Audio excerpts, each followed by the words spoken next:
बिस्मिल्लाहिर्रहमानिर्रहीम। अस्सलाम वालेकुम। पाकिस्तान में इस वक्त जो सैलाब आया है ये इतना बदतरीन अल्लाह का अजाब है, इतना बदतरीन अजाब है आप सोच नहीं सकते। क्या सवात, क्या कलाम, क्या बलूचिस्तान, खैबर पख्तूनख्वा, दीर, चाहे वजीरिस्तान के इर्द गिर्द इलाके, क्या पंजाब, आप नाम लेते जाएं, पूरे का पूरा मुल्क इस वक्त डूब चुका है। और इस सूरत हाल में हम अजाब की जिस शिक के साथ इस वक्त मुतासिर हो रहे हैं, ये असल में अल्लाह पाक की तरफ से कि वो ऊपर से अजाब भेजे, नीचे से भेजे अजाब, यानी आसमान से, ज़मीन से, और फिर ग्रोहों में तकसीम करके हमें लड़ाए। लेकिन क्या ये टेक्नोलॉजी के थ्रू भेजी गई पाकिस्तान के अंदर इस वक्त जो सैलाब आए, जो बारिश हुई है इस दफ़ा इतनी ज़्यादा हुई है जिसका इंतहा नहीं। आप इमेजिन कर लें कि पाकिस्तान के 116 अजला में तबाही फैली है, 3.5 करोड़ लोग मुतासिर हुए हैं, 5 लाख मकानात इमारतों को नुकसान पहुंचा, 10 लाख के करीब मवेशी बह गए हैं, फसलें उजड़ गई हैं, गजाई किल्लत आपको जो आने वाली है। एक वक्त था कि हम गंदम एक्सपोर्ट करते थे, अब हम इंपोर्ट कर रहे हैं। आप सोचिए कि इतने लोग मरे हैं कि गारे के अंदर से उनकी बाकियात मिल रही हैं और पता ही नहीं चल रहा। लेकिन मजीद बारिश होने वाली है और इस सूरत हाल के अंदर आप सिर्फ इमेजिन कर ले कि दरियाए सिंध का जो इलाका है, यानी बिफरने से दरियाए सिंध की जानिब से कच्चे का 80% रकबा इस वक्त बर्बाद हो चुका है, खैबर पख्तूनख्वा से लेकर। यानी आप सोच ले कि किसानों को अरबों का और पाकिस्तान की मईशत को अरबों डॉलर्स का नुकसान आपको नजर आएगा। और इतनी तबाहकुन है कि पुल टूट रहे हैं, आपकी टूरिज्म का जनाजा निकल गया है वहां पर। इतने खतरनाक ये मनाजिर है कि आप सोचे तो रोंगटे खड़े होते हैं। इस सूरत हाल में इमरान खान जा रहे हैं, शहबाज शरीफ जा रहे हैं, लेकिन सवाल ये पैदा होता है कि क्या ये आर्टिफिशियल है या इसके पीछे कोई और काम है।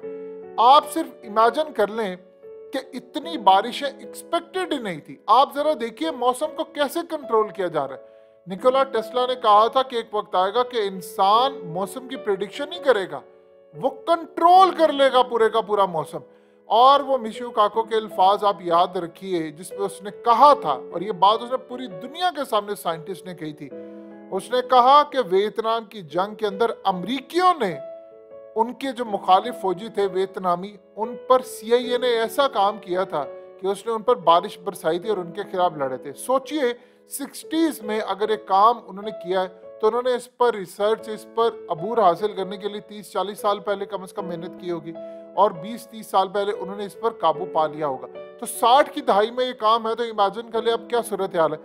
आप एक तरफ देखिए पाकिस्तान में टेक्नोलॉजी की मदद से सारा कुछ आ रहा है, हम यहाँ पर बात करते हैं, हमारी तो औकात ये है कि हम जरा सी बात करें उस पर कोई बंदा इस काबिल नहीं है बैठकर गुफ्तगू कर सके कि हो क्या रहा है इस मुल्क में।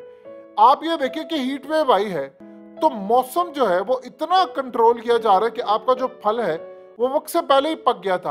अप्रैल के महीने में इतनी गर्मी हो गई, लोग हैरान थे कि अप्रैल के महीने में वो गर्मी, और जून जुलाई के मौसम में बारिशें हो रही हैं, और जून में मई में ऐसी बारिश हो रही है, यानी मौसम आगे चला गया है। वो जो गर्मी कभी जून जुलाई में आती थी वो अप्रैल में आना शुरू हो गई। और उसके बाद जो सूरत हाल है आपके सामने कि अब इतनी बारिश है, इतनी बारिश है, ये सवाल ही पैदा नहीं होता कि टेक्नोलॉजी बगैर इस वक्त आप इस तरह का काम कर सकते। देखिए हमेशा से तूफान आते हैं, ये एबनॉर्मल तरीके की बारिशें हो रही हैं जिसमें आप ये देखिए कि पूरे का पूरा मुल्क डूब गया। अब आप सोचिए एक के बाद एक इवेंट होते जा रहे हैं।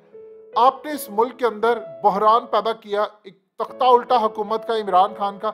इमरान खान की हुकूमत जाती है, हुकूमत जाने के बाद आप ये देखिए कि मुल्क के अंदर क्राइसिस आ रहा है, महंगाई है, एक्सपोर्ट आपकी बंद, IMF के आगे आप भीख मांग रहे हो, आपके मुल्क का कारोबार, ईच एंड एवरीथिंग दबा। उसके बाद हीट वेव आई, आपका मजीद बेड़ा गर्क हो गया, आपकी एक्सपोर्ट का, आपकी फसलों का जनाजा निकल गया। उसके बाद आप देखिए तो अब सैलाब, ये जो सैलाब आया है आप यकीन कीजिए कि इतना खतरनाक है कि 2005 की तबाही आप भूल जाएंगे। ये इतना खतरनाक है, मीडिया चूंकि इमरान खान और शहबाज गिल और फलाने में लगा हुआ है, वरना ये तबाही इतनी ज्यादा तबाही है, इतनी तबाही है आप सोच नहीं सकते। अब आप ये देखिए कि बारिश हो रही है, कोई इसको पता नहीं चला रहा कि अचानक एबनॉर्मल तरीके की बारिशें हुई कैसे। क्या हम पर टेक्नोलॉजी के जरिए अमेरिका या किसी दूसरी ताकत ने हमला कर दिया है? लेकिन इस पर कोई बात करने को तैयार ही नहीं है कि कोई हार्ड टेक्नोलॉजी या कोई और कुछ यूज हुआ है। पाकिस्तान के अंदर अचानक इतनी गर्मी थी, इतनी गर्मी कि गर्मी के रिकॉर्ड टूट गए। और उसके बाद जो हीट वेव आई है उसने तो बेड़ा गर्क कर दिया। और बारिशें आई, वो इतनी बारिशें, इतनी बारिशें, इतनी बारिशें कि ऐसे होटल्स बह गए हैं। यानी कोई ऐसी चीज सलामत नहीं रही। आप सोच नहीं सकते कि आप 5 साल मजीद पीछे चले गए हैं। उसकी वजह क्या है? अब आप देखिएगा कि आपकी फसलें, आपकी ज़राअत, आपको खाना पीना इतना महंगा हो जाएगा कि आप अंदाजा नहीं लगा सकते। यानी अब आपके पास फसलें नहीं है, आपका सारा कुछ बेड़ा गर्क हो गया। आपको गंदम लेनी पड़ेगी, आपको बाहर जाना पड़ेगा। आप गौर करते जाए तो यूक्रेन और रूस की जंग होती है, ये पूरे प्लान तरीके हैं, तो पूरी दुनिया के अंदर ग़िज़ाई किल्लत का बहरान पैदा होता है। उसके बाद आप ये देखिए कि हर चीज़ महंगी हो गई है, पेट्रोल की कीमत आसमान पर, महंगाई उरूज पर। उसके बाद आप इवेंट्स देखते जाए। अब पाकिस्तान में तूफान आया है, इस तूफान ने असल में आप देखिए तो पाकिस्तान की मईशत को मजीद झटका लगा। इसका ये मतलब है कि अब आप दुनिया के ऊपर मजीद डिपेंडेंट हो जाए। पहले इमरान खान ने कोशिश की हम इंडिपेंडेंट होंगे, लेकिन उन्होंने आपकी मईशत को टेक्निकल तरीके से बर्बाद किया। अब आप मिसाल के तौर पर अमेरिका आप पर बराह रास्त हमला नहीं कर सकता, उसने आप पर इस तरह हमला करना है कि आपके साथ सिंपैथी भी दुनिया की हो जाए और ये पता चले कोई नेचुरल चीज़ हुई है, फलाना हुई है और वो सैलाब आ गया। इतनी बारिशें हुई, इसका कोई पता चलाने को तैयार है कि बारिश इतनी ज़्यादा क्यों हुई, क्या वजह उसकी, क्या मौसम के अंदर चेंजिंग की गई है। कई अरब लेजर वॉट आप फिजा के अंदर फायर करते हैं और बारिश हो जाती है। कोई पता चलाने को तैयार है इस वक्त कि आपके मुल्क के साथ सूरत हाल क्या है? अभी तो ये तमाशे कर रहे हैं। इमरान खान एक काम शुरू करने वाले हैं कि जी ओवरसीज पाकिस्तानी और पाकिस्तानी से मदद लेंगे। देखिए, इमरान खान ने जब भी कहा मदद की गई, लेकिन इस दफा अवाम आपसे कहती है पंजाब में आपकी हुकूमत है, एक टॉफी भी खानी है तो टैक्स दिया जाता है। इतना बजट है, इतना बजट है, खैबर पख्तूनख्वा में बजट है। ये तमाम जितने MNAs हैं इनकी कौमी असम्बली में और MPs पंजाब और इसके अलावा खैबर पख्तूनख्वा, इनका फ्री पेट्रोल बंद किया जाए, इनके मिनट्स बंद किए जाए, इनकी टिकट्स बंद की जाए, इनकी गाड़ियां बंद की जाए, इनकी मुराद, इनकी सैलरीज बंद की जाए, इनका सारा याशी का सामान बंद किया जाए। वो सारे का सारा सैलाब मुतासरीन को आप डोनेट करें। अगले 2-3 साल का पाकिस्तान के अंदर तमाम के तमाम ये सियासतदान इनको कहें अपना लूटा पैसा लेकर है। अवाम क्यों हर दफा जाए जी वो मुतासरीन है? और भाई हुकूमतें आपकी हैं, आप इतना टैक्स कलेक्ट करते हैं, ये आपकी जिम्मेदारी है, आप जाकर इनकी मदद करें। अवाम तो मदद करती है, आपने उनका कारोबार तबाह कर दिया। मुल्क में मिसाल के तौर पर प्रॉपर्टी का काम करने वालों की ये सूरत हाल है कि आपके मुल्क के अंदर कोई प्रॉपर्टी खरीदने को तैयार नहीं और बेचने वाला चाहे तो कोई कीमत ही नहीं है उसकी। तो आप बता दें इस मुल्क के अंदर बाकी सूरत हाल क्या रह गई? और ये मजाक उड़ा रहे हैं कि जी अजाब गरीबों पर है, हम पर नहीं आया। ये गरीब जब नोचने के लिए आपके दरवाजों पर, आपके घरों में दाखिल होंगे, आपको पता चल जाएगा इस वक्त सूरत हाल क्या है। आप बर्बादी की आखिरी हदों को छू रहे। और याद रखिएगा, बड़े अजाब से पहले ये अजाब वार्निंग है। सुधर जाएं, अल्लाह की जमीन पर इंसाफ कर दें।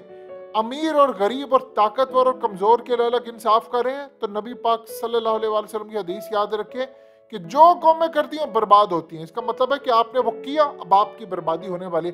अभी भी वक्त है, सुधर जाए, अजाब टल सकता है कौम यूनुस की तरह, वरना याद रखिएगा बर्बादी आपके दरवाजे पर आ गई है। कुछ नहीं बचना, ना अमीर बचेगा, ना गरीब, ना मिडिल क्लास, कोई नहीं बच जाए। इसके बाद वार्निंग नहीं आनी।